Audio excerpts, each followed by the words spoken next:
everyone, welcome to Neurochem Lab. In today's video, I'm really excited to have Bill and Jeff from Noggins, NorthWest Noggins. It's a volunteer-driven non-profit organization that is bringing together students and artists and scientists to share their passions and ideas about the brain. So I'm really interested in the work that they are doing, and I'm really happy that they accepted this invitation to be part of this conversation. So before the video rolls in, please do consider subscribing to the channel, because I plan to do this more often, and I'd love to have you on this journey to learn more about neuroscience, but also from the lens of community outreach and science communication. Enjoy my conversation with NorthWest Noggins. Bill, Jeff, welcome to the Neurochem Lab show. Thank you so much for being here today. So, Noggins. So before we start, I will give you the space to talk about Noggins, but the first thing that comes to mind when I think about your organization is colors and so much vibrance. I mean, and even you guys' locations, like where you are now, like where Jeff is and where Bill is. I mean, Bill is holding a giant neuron. that's an astrocyte. Sorry, and so much colors and so much vibrance in your work. Tell me a bit of that. Like, why do you think making this colorful approach important in your work? Jeff, do you want to start? Sure. Well, I mean, part of the thing is, when we go into classrooms, it's such a novel experience, I think, for kids, and to bring that kind of, it's not what you would expect. So you bring things that are not just interesting, like the brains and the specimens and things, but these things that we've made that are really kind of engaging, and they're things that when a lot of kids see them, they're like, okay, I want to make this. I want to do this. So, so it's very engaging to come in with that kind of that things that are that sort of interesting and sort of colorful and creative like that. So we know, like from neuroscience, if you are kind of motivated by something, if you're engaged by something, if something kind of grabs your attention, you're not sure what it is, again, within a certain range, right? So it's not scary or like overwhelming, but kind of like interesting, you're curious about it. It actually makes it easier to attend. And also it makes our brains a little more plastic in those moments too. So they're better able to change and acquire new information. And we find that with that level of sort of novelty, with all the colors and all the art projects where kids can participate and they can, put more of themselves into what it is we're discussing. Their filters come off. They're kind of like, oh, what's this? They're like, oh, I see, this looks like a star or something like that. And they're like, oh, it's an astrocyte. I mean, so you can really, start having like a community kind of engaged discussion, which we think is really important. So, yeah, I think it's really important to simplify things and make them accessible, especially for children who don't have any background in these kind of information, and even connecting what you guys are teaching them to what they know, like the astrocyte, like a star. Yeah. Can you just explain what an astrocyte is for the viewers? Yeah, so it's a very important cell in your brain. It's called a glial cell, and glia is Greek for glue. And for years they used to think, oh, this is just like one of the helper cells, basically in the brain. And I remember I actually taught neuroscience with a book by a neuroscientist named Mark Baer, and it was like literally had this kind of metaphor that the neurons are the chocolate chips in the chocolate chip cookie. The glia are just the dough. And it turns out that the glia are really important. And also, there are a lot more glia, a lot more astrocytes than we ever knew, actually. There are other kinds of glia as well, but there are, many, many more. It's more like 1-to-1 in the brain now, as opposed to, we used to hear like, 10-to-1, neurons, glia to neurons. So, yeah, so it's actually interesting because if you can start with like, it looks like a star, you talk about, yes, it does, and that's how they named it. And then you can talk about what the cell is and what it does. And then you can also talk a little bit about the history, of how people had it wrong. They thought it was just glue, and that there were so many more of them. And it turns out, no, they can carry information. Actually, they can, participate pretty importantly at synapses, and they're really important for brain function and brain health. And so, it teaches like a lot of things at once, like kind of like how one of the things I always love is how, the terminology can put people off, like what's an astrocyte? But, star, astro, and, dendrite, what is that? But it's a branch. And so it looks like a branch. So oftentimes, the people who named these initially used languages like Latin or Greek that were familiar to them, so it wasn't a big stretch, but they were naming them based just on what they saw. And so you might see the same thing, or you might see something different. Maybe there's a better name, for it, in a different language. So we like to sort of, demystify a little bit where all this information and these terms sort of come from too. Did a kid ever surprised you with naming something? Oh, yeah, remember, Jeff, we were in 𝗖𝗵𝗲𝗰𝗲𝗀, actually. We were, it's a predominantly Native American school, like high school, or actually K-12, actually, in coastal Oregon, but south of us. And they were asking, like, why did they name them these ways? And we explained it was like a lot of Europeans, and they were like naming them again after languages that they had been sort of forced to learn in school. So they kind of knew, how to use that terminology. And so one of the kids said, instead of dendrites, they said they said they look more like needles, like tree needles. So they used the term in was it the Dene language, 𝗿𝗲𝘀𝗂𝗰𝗲𝘀, actually, which is tree needle. And then my favorite, I'm not going to get the whole name, but remember, it was 𝗔𝗯𝐶𝘂𝗁. This kid, his nickname was 𝗔𝗯𝐶𝘂𝗁, which meant long and skinny. And he said the axon, what's axis? And we're like, oh, it's just like literally an axis through something. He goes, well, he says, I think it's long and skinny. And so he wanted to call it 𝗔𝗀𝘀. But he said, you said it carries electricity, right? So it should be long and skinny lightning. And he translated that into Dane. We're like, okay, that's a better name. It's a more functional name. It's a more Kids are so creative. You should just let them. just give them the space. And I think providing them with these kind of exercises and activities that can stimulate this kind of creativity, this intellectual creativity. Was art always a component that you guys have started with? From the beginning, yeah. Oh, yeah. And we actually started because when we started this, we started, we kind of hatched the whole idea on our the playground of our kids' school. And when we started it, we thought, well, it would be really interesting to see how an art and neuroscience program could come together.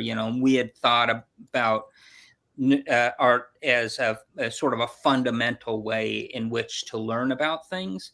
And so that was kind of the basis of it. And, from there, we just sort of almost organically kind of expanded it, year after year. So that's so cool. And Jeff, you are the art component of this. So have you ever, before starting Noggins, did you have a niche in your art, or did you think that someday you'll be drawing skulls and the neurons and brains? No, but I think part of the thing, I had always been interested in interdisciplinary work, and I think there's something really kind of natural to most artists in that we're expressing, aspects of the world around us, and so there's a natural kind of interest in all sorts of other fields. So, but when we had discussed it, and I think this is what happens a lot, you don't realize what these sort of fields have in common, where they overlap, until you really start to discuss things. But the thing that really interested me with neuroscience and art is that really these are two sort of ways of trying to understand, who we are, what makes us, what's Yes. our, how do we relate to each other? All of these things are, really encapsulated in both in neuroscience and art. And I found that really interesting and compelling. So. Yeah, it's a natural expression of us. Yeah. And I always say that in order to know the outside world, in order to recognize it better, we have to recognize our inner world. And there's so much amazing things that happen in our inside world that need to be expressed via art, via simplification of information, and to be taught at a very young age. Because like we grow up and we only start thinking about our mind or our brain when something negative happens. And Yeah. I think neuroscience education is something that every kid should have access to. We totally agree. And in fact, actually, I remember thinking like nobody ever told me that there was something, inside here that was, kind of growing and changing and was being impacted by the experiences that I was having. And that I could, in some ways, maybe take some ownership of that. Like, think about, oh, these are the kinds of experiences I should have, or that would be helpful, basically to change how I feel right now that I don't like, and maybe improve things. So I mean, it was actually, I love that moment when a child would like look at, like the actual brain and just realize that is there, that they, because they always say like, you brought brains, or like, so did you. So yeah, you brought them too. And you have more neurons than we do, right? So Yeah, and this is a picture, I think, of oh yeah. one of your activities of children interacting That was in with San Diego, right? At the Society for Neuroscience conference. It is, So yeah. we actually, it's so funny because we go to the Society for Neuroscience conference and our students present posters and things like that. And then we always, we actually were asked to come and talk about outreach with this panel. And they were talking, a lot of them were talking about like how they were going to be doing a brain fair or something like that, like during Brain Awareness Week or something like that. But we said, oh, well, we decided since we're going to be here and there's all these neuroscientists here, we're going to actually visit local public schools. And it was in San Diego. We've done it, the SFN is Society for Neuroscience Conference. And they're in Washington, D.C., Chicago, and San Diego usually. But every time we go to those places, we actually, leave the conference and try to meet kids in schools and, tell them about some of what we just learned. Because some of that is the newest information about, the brain. And we get that there's, grad students that are presenting and stuff like that, or postdocs that are presenting, and they're like, can we come? We're like, absolutely. And so they come along and then they, talk about, what they just talked about with like, neuroscientists at the conference, to the general public. And it's a really cool way to kind of get, new stuff out, right? I think being teachers at your university also can inspire a new generation of science communicators, because especially now with social media, everyone wants to communicate something. Everyone wants to share something with the world. And seeing their professors doing it, I think it's a big inspiration to do it, because they basically have mentors that are directly within reach, so that they can ask questions. And I even noticed on your website that you have a section of blogs dedicated for, I think, undergrad students. So tell me more about it. Like, how are undergrads approaching science communication, and how are you providing them the space to do so?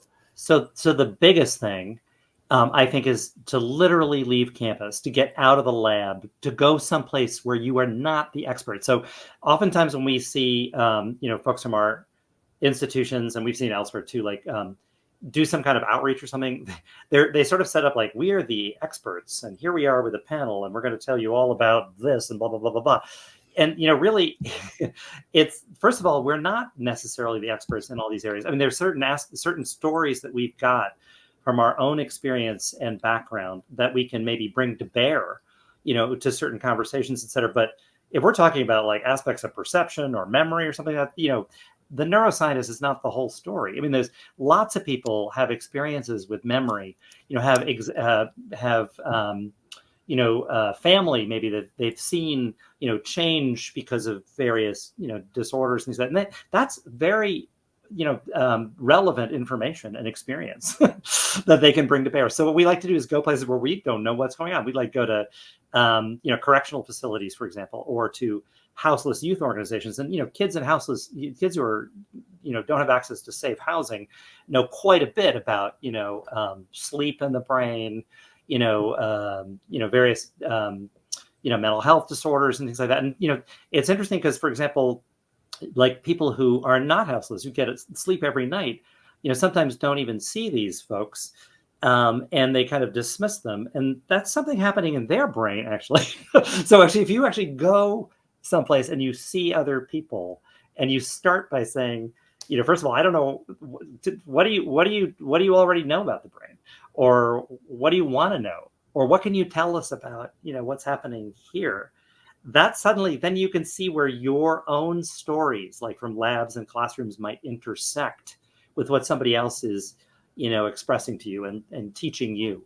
So we really like that kind of intersection. Like neuroscience can help to illuminate aspects of other people's stories that can also illuminate our understanding of neuroscience. So like it's funny, we've had like grad students sometimes go, whoa, that fifth grader asked me this question, and I don't really know the answer to that. And like I don't think we're really thinking about that because we use this language, we use this terminology, and there's a lot of assumptions behind the language that we use in research and in science and things like that. And sometimes because those assumptions are just assumed, we don't question it, and we don't go deeper. And somebody from a different perspective with a different background and a different discipline, can actually really help us, move a little further along. So, yeah, I think especially in research, some things have been really repetitive to the point where they became facts. But yeah. I mean, no one really decided, like everything can be questioned. Like, yeah. And a middle schooler will do that. Yeah. Yeah. And I think this is innate. Like we are born with this questioning, but we learn to stop questioning. Yes. And that's very unfortunate, because I think curiosity should always be promoted, because that's what makes good storytelling. That's what makes good self-exploration, getting to know what one wants to do in life, and going back to the art niche, Jeff, and I think this question might help students who are struggling finding their niche. How do you think someone might find, if an artist, a student artist, how do you think they could find their niche? Well, I think part of the thing, or should they have a niche in the first place? Yeah, right. I mean, so the part of the thing for me is like you sort of regard the enterprise as a kind of form of self-exploration. So for me, like I find connections in what I do, say, to neuroscience that are not necessarily, really direct connections, but they're so it's not so much a niche as a way of thinking about what I'm already doing. So I'm really kind of engaged in exploring myself through this, and then expressing that. in that way. But then I can also, say, for instance, think about, we were talking about storytelling, which I think about a lot, in my own work. And then I start to really think about what those connections are to, say, aspects of how at least what we think, happens when we sort of create sort of narrative for ourselves, like who are we, that sort of story, how that sort of fixes us in kind of ways of thinking, how that might change, and so I explore. So what I do, I come from a place of, and I think this is what, most artists would do, is you come from a place of kind of, exploring yourself, but then through that you find these connections to, other aspects of the world around you. So, and in my case, since I work with neuroscientists a lot, and I engage with that a lot, I think a lot about, kind of what is happening in our brains when we're actually, um, Existing. existing. I think also this self-expression can also be expressed in like the work that you guys are doing, and I like the word narrative, and because I think that during your I don't want to call them lessons, like I'd like to call them shows, like, because I think what you guys are doing are so entertaining. But is there, like, in a show, there's always someone's favorite moment or someone's favorite episode. What's the kids' favorite section of what you teach, your show?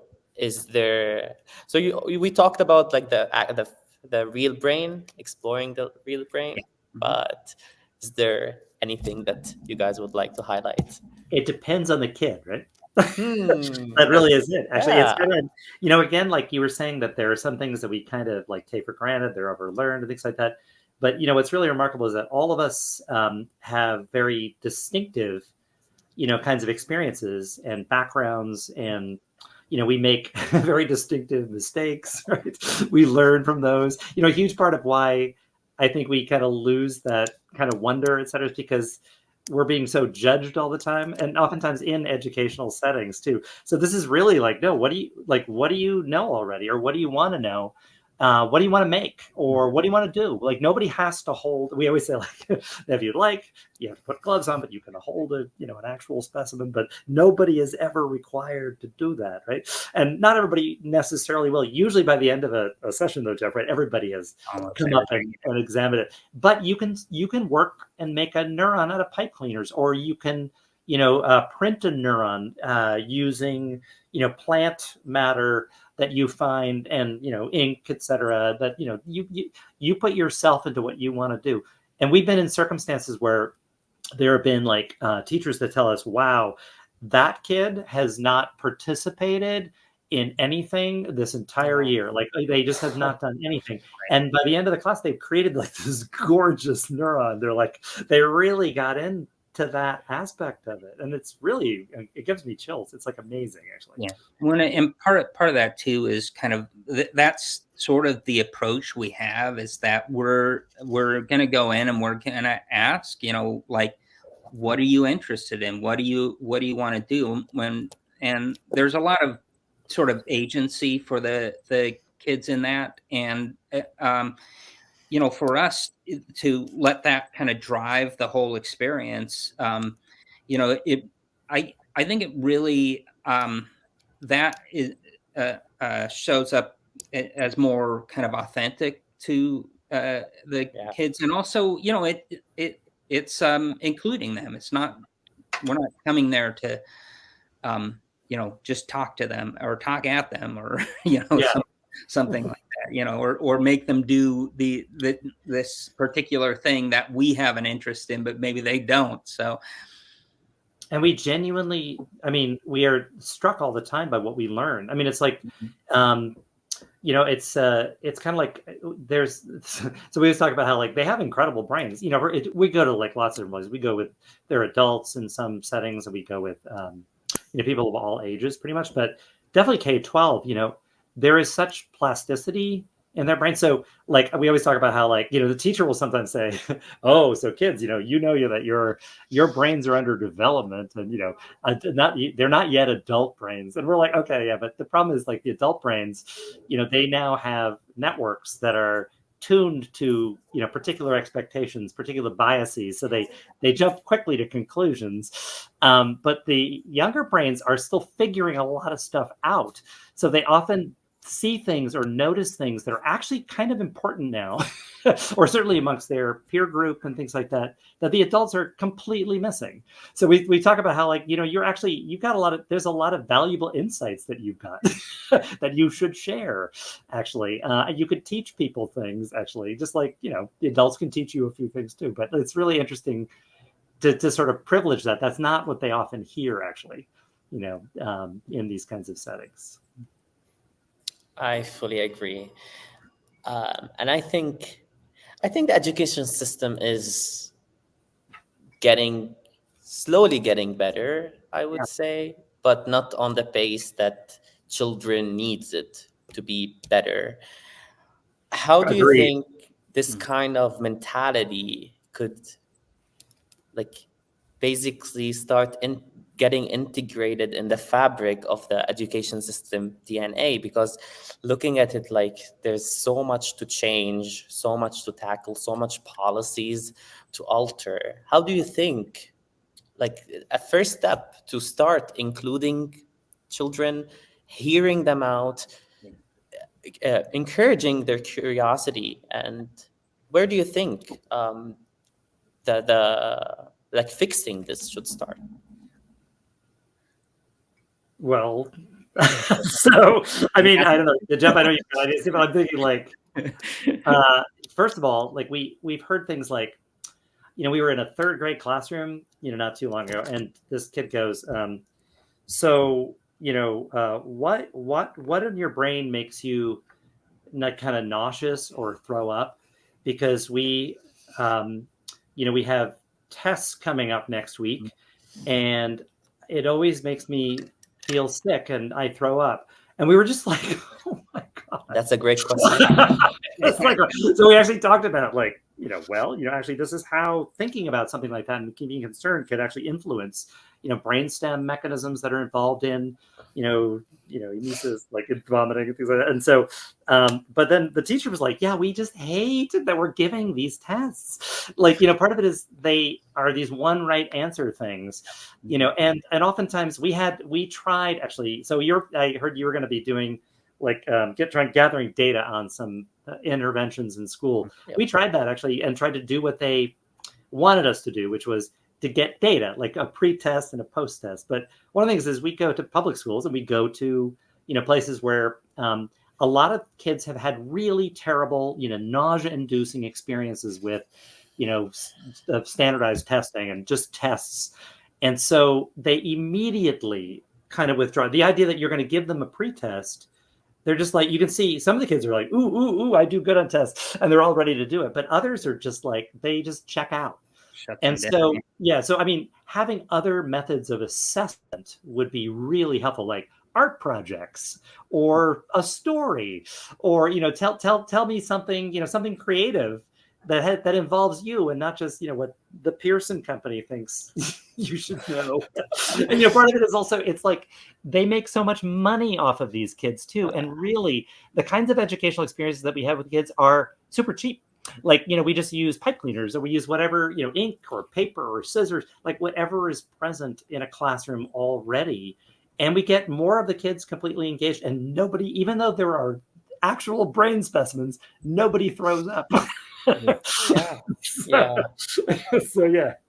Before I started my degree, I made an event for some children about storytelling, and we used like shoe boxes, and I told them to use shoe boxes and we were at like a farm setting, and they just made their little farm. I brought them these like cheap plastic like farm animals, and the concept of the story was for them to be like, after they're done with like creating their shoebox farm, they would stand in front of their like the other kids and the parents, and they'd be like, this is my farm and this is the story behind my farm. Like this cow is eating this goat, and some kids had very dark stories, which got me concerned. But it's allowing them to really explore their creativity, and I think it's important for the parent to know what their kids is thinking about and what are the stories they are basically writing, because obviously there are so many layers that are under that, or the origins of that story. One exercise that I also give when I teach children about memories and emotions is that I let them draw some memories based on various emotional states. So draw a memory when you're happy, draw a memory when you're sad, when you're angry. And this also feeds back to the storytelling, because they also get the stage to talk about their memories with the other kids and share some. And I don't think like the traditional schooling is doing that. No. The teacher is just entering the class, giving what's the curriculum is telling them to do, and that's it. I mean, you mentioned that the interest depends on the kids, like what part of the show interest the kids. It depends on the mentality and the kid themselves. But I think the curriculum are tailored for maybe a set of kids that maybe they don't even like are in the class. I don't know. You know, it's interesting because we had some grad students in neuroscience who wrote, actually we utilized actual state test questions, right, in biology to see what they had acquired. And the graduate students in neuroscience said, I don't know the answer to this question, because it's like totally phrased strangely. Like it's like a biologist didn't write this, or like, I don't know who wrote this question. And so, and it was one right answer. If you got it wrong, they couldn't figure it out. So it's kind of like, what are we teaching them? Well, right. And I think too, you know, for a lot of students, if you present things that way to them, it's really hard for them to see how they fit into that. Like, why is this relevant to me? You know, where if you ask students to sort of express something of themselves, to allow them to sort of explore a concept, you know, in a way that doesn't have to look the same as everyone else, then there's a personal relevance that is inherent in that. So I think it's a lot easier for students to actually come into something or approach something like that and sort of start to see like how or why this might be relevant to me. So, and we learn through stories. I mean, we learn best through stories. So just like memorizing dates or terms, and it needs to be couched in something that motivates you and engages you and follows some kind of a story, like for you has some like exactly what Jeff was saying, like has relevance to you. I think is really important. Yeah. And if an educator or a teacher is listening to this, what kind of strategies or tips you would give them to start incorporating this in their classroom? So one of the things that drove us nuts, right, Jeff, because like it drove the teachers nuts, is that in the state next generation science standards, or the federal ones and the state, the brain is only mentioned once in 4th grade, or like I think there's like there's one sub little thing. Seriously, no, they took the brains out of biology. Oh my god, there's a lot about growing corn. Oh my god! So the teachers were really frustrated because remember in Vancouver, was it Washington, in the high school textbook, the brain stuff was at the very end because normally you wouldn't get to it. Because there wasn't time. You had to go through all this stuff on, plant cells and things like that. So, so part of it is they were looking for creative ways to include it. So, and then they decided they really liked us coming because the kids felt so much more excited about science again. They were not excited by science, the science that was being presented necessarily, that didn't include anything about who they were and how they function, etc. I mean, they went through some other systems, but not the brain. You got to look it up. We have a couple of posts on it because our students were just like, what is going on here? Yeah, well, and I think too, part of it is that there for a lot of kids, I mean, there's a sort of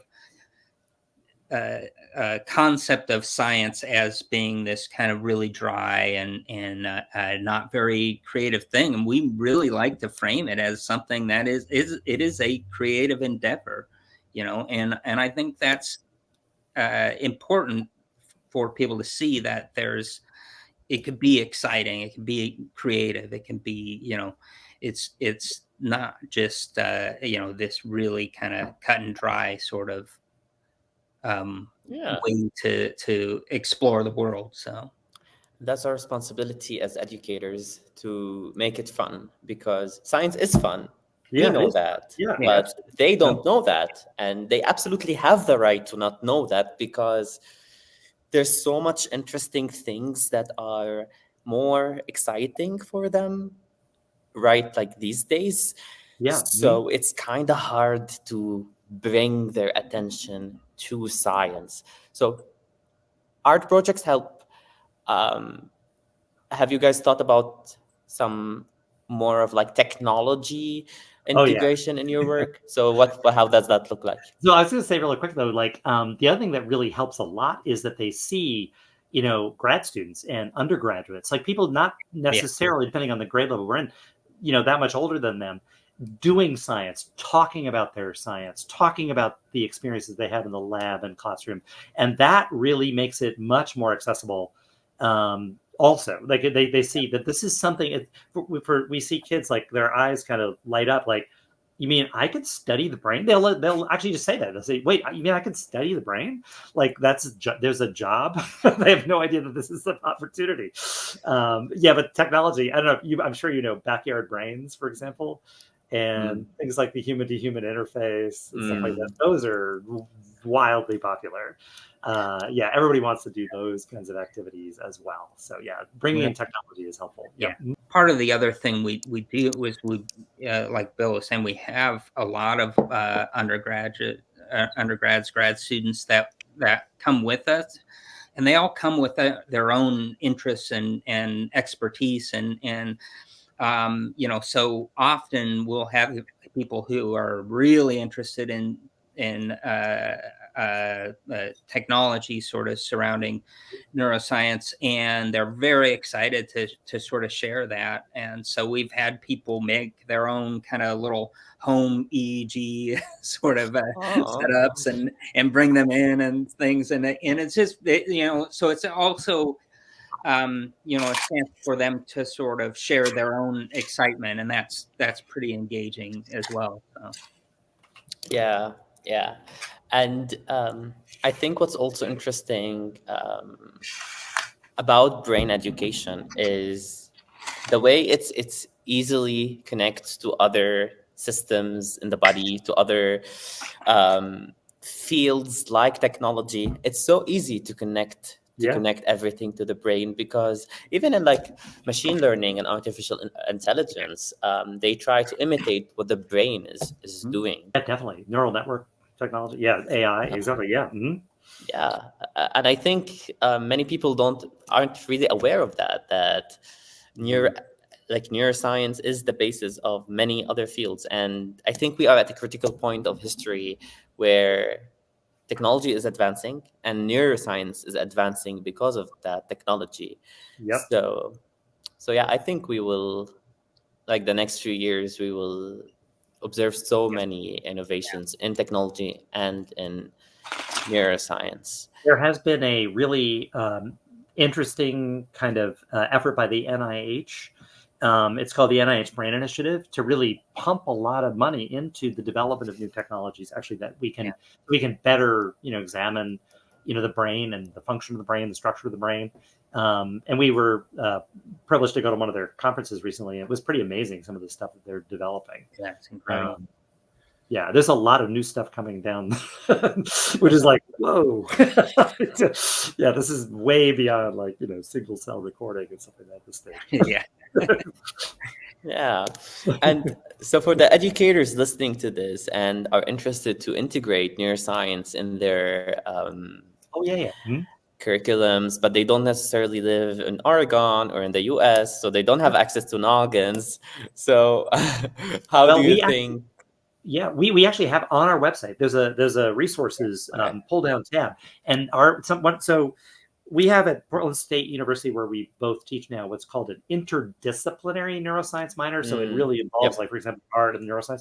And part of what the students are doing, they're participating in either research or outreach, sometimes both. And then they will write up posts about their experiences, something specific, or develop new resources for K-12 teachers or others who want to learn about the brain. So there, if you pull down that, you can see lots of educator resources and things like that on our site. Amazing. I'll add them as well to the show note captions. But yeah, I guess I know like what you guys are doing is really important and very unique. Like making thank you. No, but you guys are making science really interesting to the kids, and I think this is what we need. So my final question would be a more general one, not specifically a neuroscience one. But how do you think teachers could make learning in general interesting? Not necessarily in neuroscience or even in science. It could be in any subject. How do you think it could be interesting and attractive? I mean, I've always been sort of a big advocate of teaching through sort of creative and kind of personal sort of projects. And one of the things that we, initially we were, when we were doing this, we were really looking at art as a way to kind of allow students to explore projects in a way that didn't require that single right answer, so one person's thing didn't need to look like another person's thing. And then they can also sort of put something of themselves into these things, and so all of that was really important. But I think the thing that we've sort of come to realize that over time is that the most important thing for us in teaching that way is that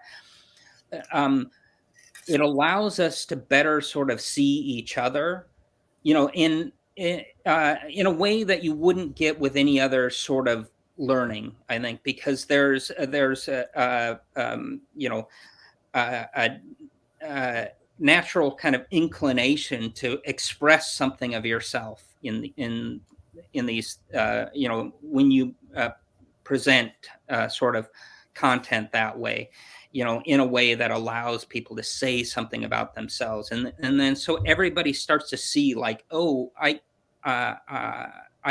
learned something not just about what I did, but about what somebody else did, about them, and about kind of how they saw the sort of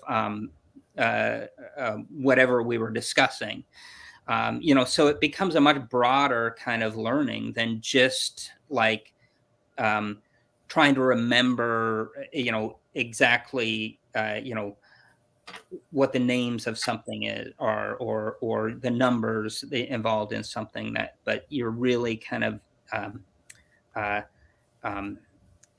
not just getting at like, what do these things do? How do they work? But also really sharing ideas. So. Yeah, it's like making learning a process that's happening in networks. Yeah. And I know this is your logo or your growing in networks, because and like I don't like maybe people would think that you guys mean networks as in like schools, and you do mean that, but we mean that too. Could you also explain what does network, what do you mean by growing in networks, like neuroscience wise? So what's interesting is like, your brain is filled with networks, right? Because neurons link up to each other at synapses. And one of the things is they link up, what you detect, through sensory receptors, to interneurons, neurons, all the way throughout the brain, for example, and then ultimately to some sort of output, motor output. And, a lot of how the skills you develop, the perceptions you have, depend upon developmental experience that will drive these networks, to form. And one of the things we love explaining is how, at a certain developmental stage, like the networks start to get a little more fixed. First of all, the process of development, right, involves the death of a lot of cells, right? So we lose a lot of cells that are not functional in those networks, not necessary for those networks. But then, at a certain stage, like there are like protein girders that get kind of extruded from, the dendrite and the axon, right? And they form this kind of scaffolding around specific synapses. And what we love is that by going places, again, where you are intrigued, like interested, like a little surprise, maybe, like it's a novel environment, but not overwhelming, like not where it's not going to like, scare you into, backing off or something, but where you're really motivated and engaged, where you're being listened to, like in those classrooms where you can actually put something of yourself into a piece of art. You can ask a question if you want. You can make art if you want. You could look at a brain if you want. You have agency in those circumstances, and people want to know your thoughts and ideas. Those scaffolds can transiently retract, can be pulled out. And it allows for greater plasticity, basically, in our brains. And it's good for our undergrads and grad students and postdocs too, because they're not in the lab, they're not in a class, they're in a different setting that they're not used to, and they're also being asked, do you have something that relates to this, or do you want to take that question or something? And so everybody leaves like in such a positive mood, and like they feel like they've learned something new. And what I love seeing, because we've done this now for 13 years, right, Jeff, is how many students have now gotten jobs in schools, for example, or at houseless youth organizations, or at correctional facilities, or, have continued doing research in particular areas, or, have gotten involved in policy and things like that, because they've seen, they've made a network connection that, they've actually been in these spaces. They now know something about what that's like. Yeah. And people have seen them in action too, actually. So it really, it is really super powerful. And I feel like there is like a Noggin kind of community that's kind of spread all over, which I really love. And, one thing we always want to say is like, do this yourself too. Like, I mean, this is like, we are totally nonprofit. We have, nobody is paid. Like literally if we get like a donation, it's for pipe cleaners or for nitrile gloves to hold specimens or something like that. So everything we do is Creative Commons. Use all the stuff that we've created, that our students are creating. We think that would be so much better than, again, Pearson or something like that, right? Or somebody's going to charge you for a test that it doesn't even inspire people or get people excited, about the topic, or really assess necessarily what they know. So. Right. Yeah. I totally agree. But you totally give us hope. This is great. I'm so excited. Just work in Texas, right? Yeah. You guys should come to the schools here. What I love about it also, I mean, I don't know if you tell Texas this, but like because we're not preparing something, we're going to talk about alcohol in the brain or something, but it's more like, what organically do kids want to know? And we ask them directly, like, we have talked about everything, every topic under the sun, because kids are interested in everything.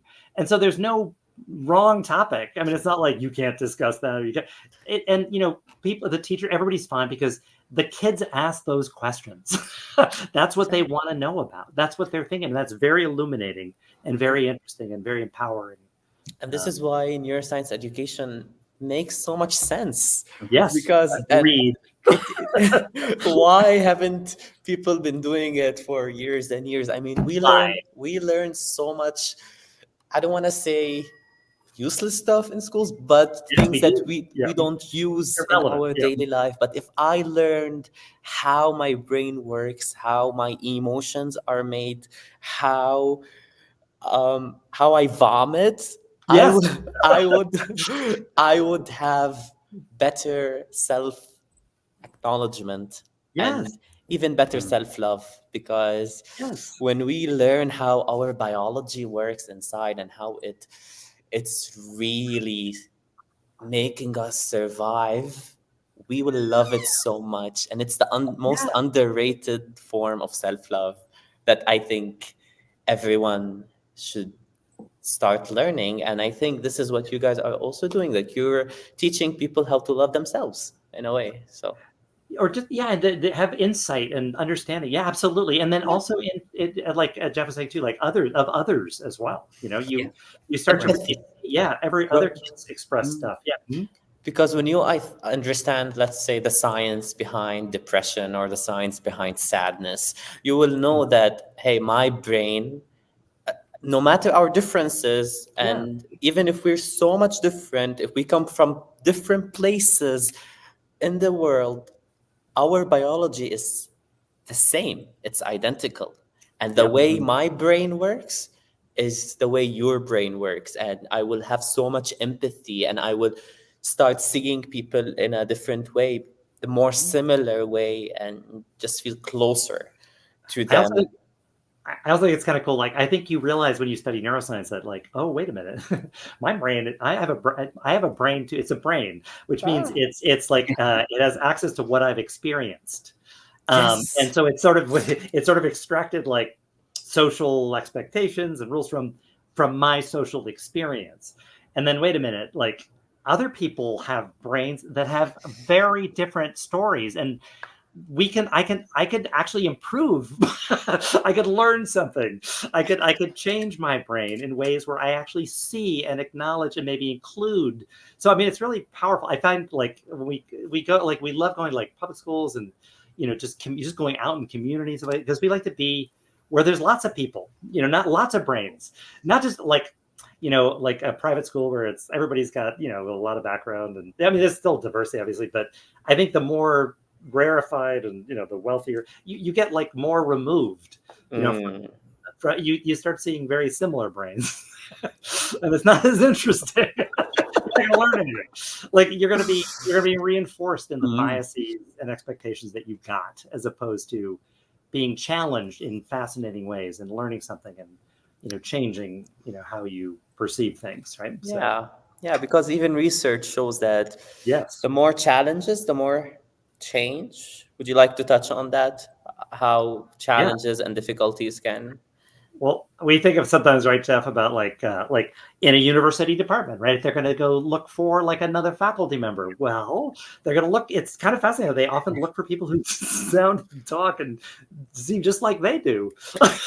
So it's kind of like, I think you need to go out a little bit more, and not just conferences to do outreach, for example, but go, places that, and not just, I remember at SFN there was somebody who reported on, again, a pre-test, post-test of some kind of an intervention, but it turned out it was like a private school, and many of the kids went to this local, very prestigious institution, and we're just like, or their parents worked at this very prestigious. So I'm just like, how relevant is this to like all of us?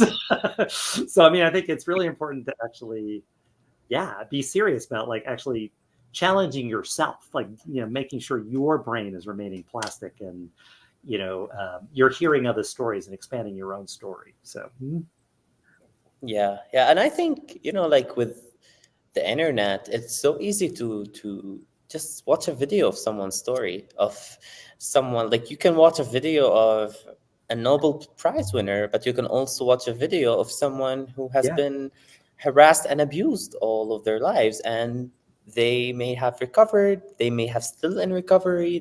So it's like even at different stages of where they are now.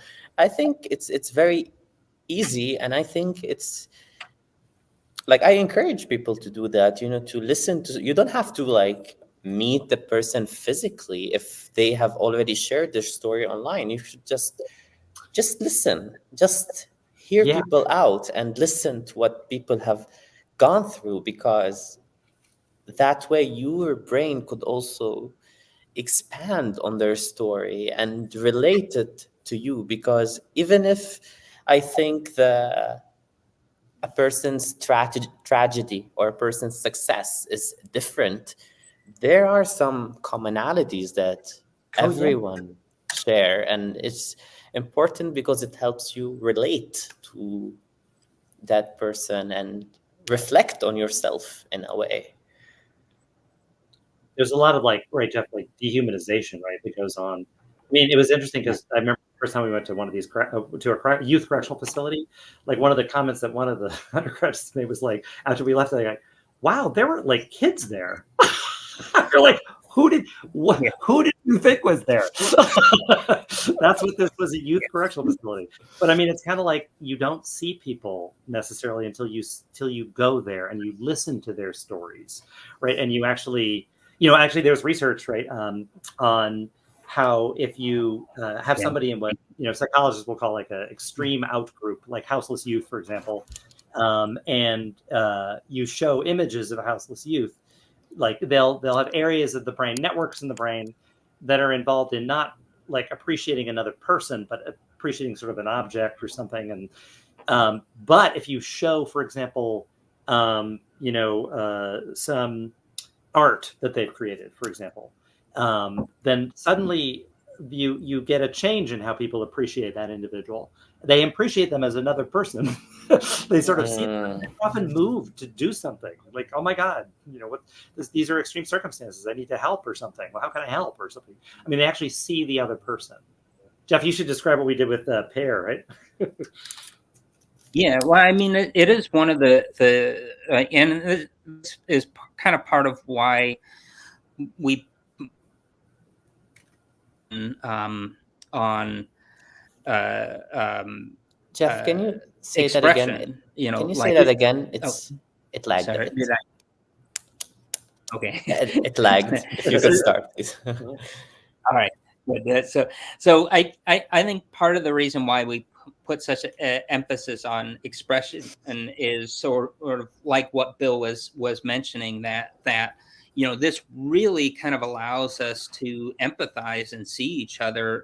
What he was talking about with the project we did with Houseless Youth Center here in Portland, called Pear, was that we worked with them for, I think, about a week or so beforehand. It was about a month, actually. We were there. We kept coming in several times. It was a while, yeah. And then and what I was having them do was we were creating plaster sort of landscapes that expressed something about kind of their aspirations, or maybe where they had been, or so it told sort of a story of kind of both what they wanted, but also where they had come from. And so we worked on those for a while, and then we actually invited both researchers and students to present research into that space, but also local policymakers, and we had their artwork up, and it was really pretty impactful to hear their stories in that way. So it also so it gave them a chance, a way to sort of express what they were feeling, what they wanted, and they didn't have to sit get up in front of everybody and say that, but they had this there that was really kind of like that spoke for them. So, and it was sort of initiated because one of the youth was telling us, like, what's going on in people's brains when they don't see me. Like, how can they pass? I'm like a 15-year-old boy, and like I'm clearly in distress, and people just look at me like I'm a piece of garbage, or they don't look at me at all. They just avert their eyes. They pay no attention. Like, what's happening in their brains? And so it was really an interesting way to sort of say, like, yeah, there's a lot of significant, consequences of houselessness, obviously. And a lot of our research participants actually presented research on like sleep deprivation in the brain, or stimulants in the brain, things like this. But at the same time, what's going on in the brains of the rest of us, where we are, not actually appreciating other fellow human beings as human beings, where we're dehumanizing people. So, and then we had read that research. We read with them that research on how art, can make people see you. So we said, we're going to make them see you. You're going to be in here, and you're going to be equal participants in this event. And it was a very powerful event. Like it was actually, I remember there was the wall of the Post-it notes where you could write your responses, and some of the youth were just so overwhelmed. They were like, they couldn't handle it. They couldn't process it. They'd not been seen, in so many different spaces. And this was like a really unusual and interesting and often a little bit like intense, like kind of experience. The people were actually attending and seeing them. So I think this is a very powerful statement. Like, what is happening in your brain so that you don't see me? Yes. I think this comes from a place of hurt and a place of like just hurt, Yeah. I mean, that's something. I mean, so when you said earlier before about like, on the internet, you can see, yes, but on the internet, you can also get a lot of dehumanizing kind of language and stuff like that too. And, and we can, part of the problem is we can curate. So, like what it is we get exposed to, like we listen to certain, or we go to specific podcasts or specific sites and things like that. Yeah. So we don't see each other as much, even though we have all this access. Maybe we don't see each other as much. Part of it, I think this is something always interesting from a neuroscience perspective too. Like people don't like to change necessarily, especially if they're challenged. If they're challenged, if there's a high emotional kind of tone to the circumstance. But partly it's because to change those networks, right? To grow new synapses, that's effort, that's energy, that's construction. We kind of back away, but if you're doing it in situations, if you're put in situations where you're motivated, right, where you got some dopamine, right, where you're like you're engaged, you feel listened to, you want to listen, it really does make that an easier process, and that's the best educational setting, I think, actually, where we can all participate and all be seen. Yeah, just trying to listen and understand where the other person is coming from. Yeah, is important, especially in the world situation that we are living right now with all of the chaos. I think just trying to understand and listen to people is a great exercise, and get to know all the other people's brain. Yeah, exactly. Yeah. All right, guys. Thank you so much for being on this show today. It's been a great discussion. We touched on so many things, and I'm really happy of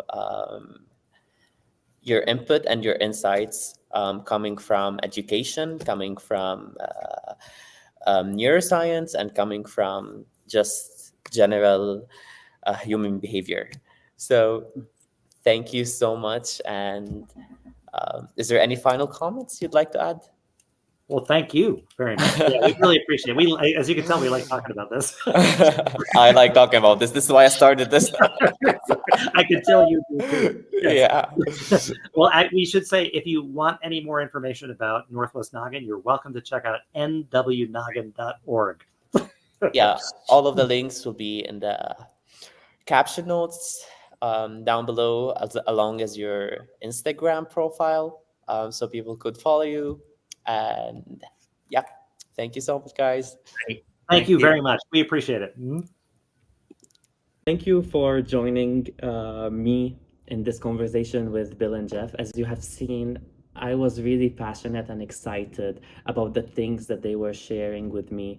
So I hope that you felt that way. Please see the caption for more information. There's the information for Noggins. So you can find their website, you can find their Instagram account. You can also find my information, my website, my Instagram account, because I do share neuroscience and education content on there. If you have any questions for me, please let me know in the comments down below. If you have any topic suggestions as well, and I will see you in the next video.